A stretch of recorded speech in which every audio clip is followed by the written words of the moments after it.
Donc effectivement, la différence entre savoir et utilisation du savoir, entre être capable de manipuler un smartphone et être capable de comprendre les informations qu'il montre, et là on arrive peut-être à la question du rôle de l'école. Est-ce que l'école ne devrait pas apprendre à maîtriser ce savoir infini? Donc on peut voir directement peut-être la vidéo suivante, qui est une question, finalement c'est quoi l'école du futur, et on va d'abord voir ce qu'un enseignant aux États-Unis en pense. À l'époque, certains élèves avaient accès à la technologie et à la culture, mais on savait qu'un grand nombre d'entre eux n'avaient pas accès aux bibliothèques, ni aux connaissances disponibles sur Internet.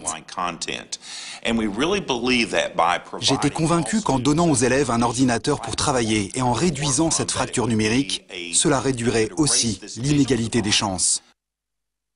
Voilà, donc là on va faire un tour de table et vous pouvez revenir. Mais donc, question peut-être pour tout le monde, est-ce qu'en donnant un accès au numérique, on réduit la fracture sociale ou est-ce qu'on augmente la fracture numérique ou les deux? Peut-être commencer par Olivier Servet.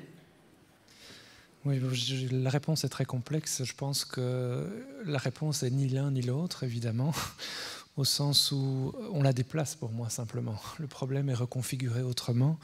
Un exemple, on n'en a pas parlé beaucoup, mais l'élément sous-jacent à tout cela, c'est l'énergie. Sans énergie, pas de numérique, pas de technologie qui fonctionne. Or, l'inégalité d'accès à l'énergie, même en Belgique, elle est tout à fait patente, elle est claire. Je ne parle même pas de l'inégalité d'accès au réseau et à la qualité du réseau, qui là aussi varie du tout au tout. À côté de travailler en Belgique, je travaille aussi un peu au Guatemala et particulièrement aux Philippines ou à l'île Maurice, où je travaille dans des call centers ou dans d'autres lieux de ce type-là. Mais l'accès au réseau est radicalement différent. Et donc, il y a une reconfiguration en fait, de cette inégalité d'accès. Et là, c'est uniquement la dimension d'accès technique, si je puis dire, pratique. Le deuxième élément, c'est qu'est-ce qu'on fait de ce savoir, parce que même s'il est mis à disposition largement, je crois qu'il y a d'une part transmettre, et là il faut probablement reconfigurer la manière de transmettre, mais il y a aussi innover. L'humain a toujours innové face à de nouveaux contextes, face à de nouveaux problèmes, et je crois que ce savoir, ce qu'on en fait, c'est aussi pouvoir le reconnecter autrement. Et là l'innovation joue un rôle clé, et les sociétés humaines, pour moi, ont toujours été des sociétés d'innovation, de reconfiguration, et à ce niveau-là, c'est accessible à tous.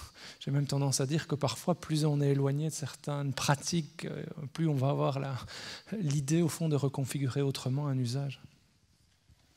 Bruno Schroeder, une fracture technique où certains pays auraient moins accès techniquement à Internet que d'autres? Oui, allez, donc là je partage tout à fait les préoccupations d'Olivier. C'est vrai que l'information est là, mais la question c'est d'arriver à y accéder. Le gros problème c'est l'infrastructure évidemment et la disponibilité des équipements. Non, je pense que c'est plus ou moins en train de se résoudre. Même en Afrique maintenant, 80% de la population a accès à Internet d'une manière ou peut avoir accès à Internet d'une manière ou d'une autre.